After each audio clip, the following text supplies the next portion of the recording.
what do you miss about life before resettling in Washington?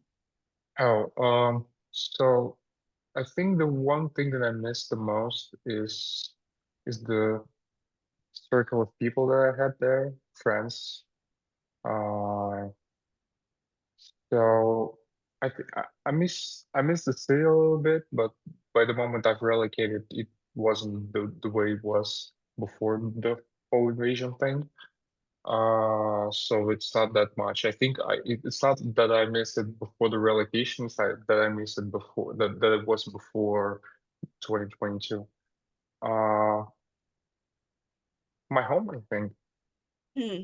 I mean, as in the place where I live, the way I lived, because this is I can't say that it was a bad change that we moved here, but we didn't get to choose that 100%.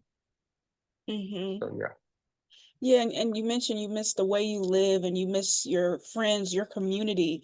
Have you yeah. found when you moved to Washington, has building friendships or community been a challenge? And if so, why do you think that's the case? I think so. For me, not as much because I mean, I'm still able to find some people to talk to, but it's just that well, the culture barrier always exists. I mean, um, for me, it's easier because I speak English and I can talk and I can understand what people are saying to me. But for other people, other Ukrainians, they are bound to their to their own people in the area. And they can talk only to Ukrainians because that's the only language they understand. Uh, so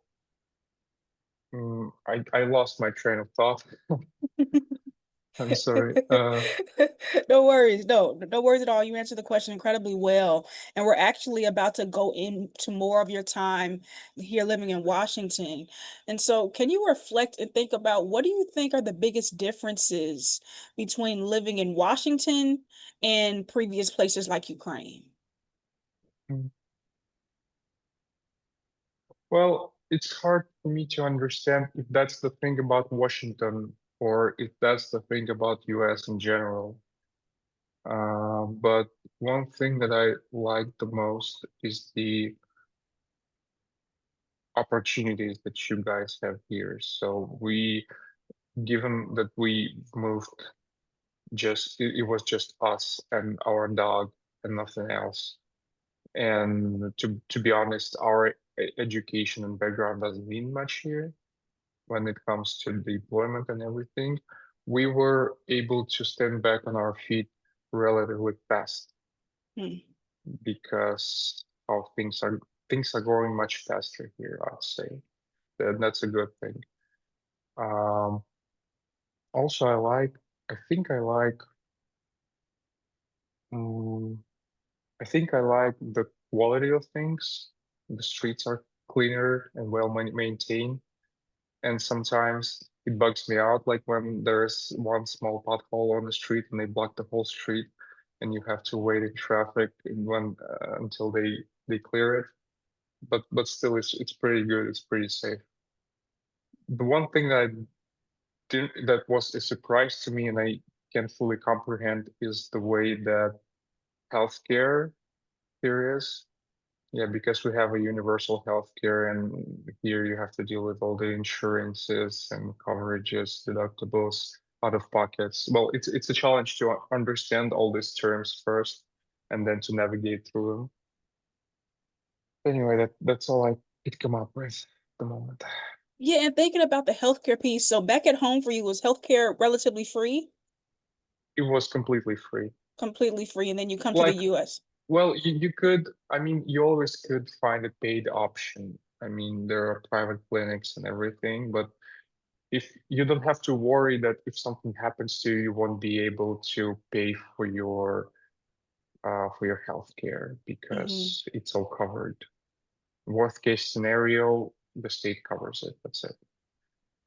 Wow, And that's yeah, and that's and the bills are not that outrageous that they are here. They are a bit inflated here. Well, I can say that compared to other, yeah, they are inflated. So it's easier for both state and people and healthcare system. So Absolutely. But on the other end of the spectrum, you talked about how what you like about the US is are really the opportunities yeah, that come sure. with it. And so can you talk about maybe some of the opportunities that you've been afforded through living in Washington, you, your wife? So actually, we briefly lived in Florida before we moved to Washington State.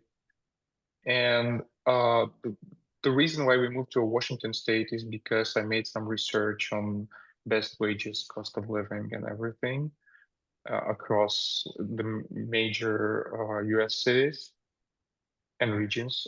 And the Washington and Seattle area was on the top five of the list because of its ratio average salary to the cost of living.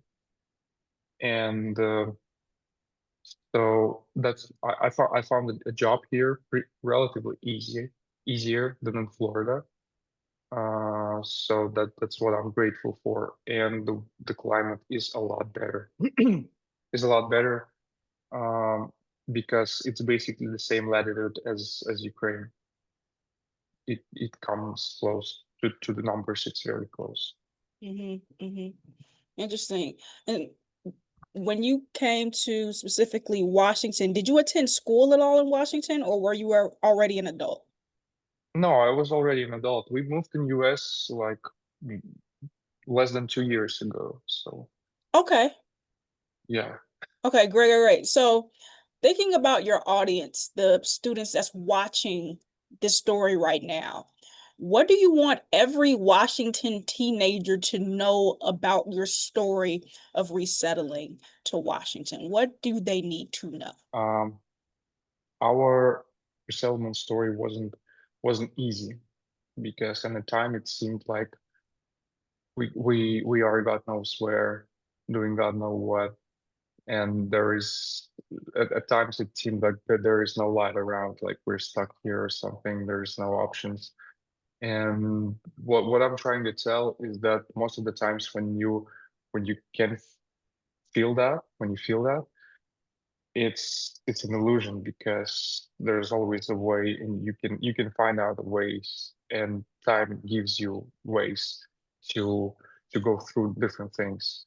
As time goes, you'll learn, you'll grow, and you'll see more opportunities. Just don't get stuck at where you are mentally and continue to move forward. I love that message. I love that message. And kind of shifting from the student's perspective to the teacher's perspective. What is something that you think teachers should know about the resettlement experience, especially as they are teaching this and talking about this? What should the teachers know about the experience of resettlement? So I think what they should know is I don't think if a lot of people realize that, but when they are communicating with someone who resettled, but most of the time the person didn't choose to be resettled. It's like, well, it's a choice without a choice. It's like you always do something to be resettled, but it's not like you planned and chose it. So it may not be what it seems to be Mm, at the moment. mm, absolutely interesting insight. And that's one thing that I really think about is, sometimes it's not a choice. Yeah.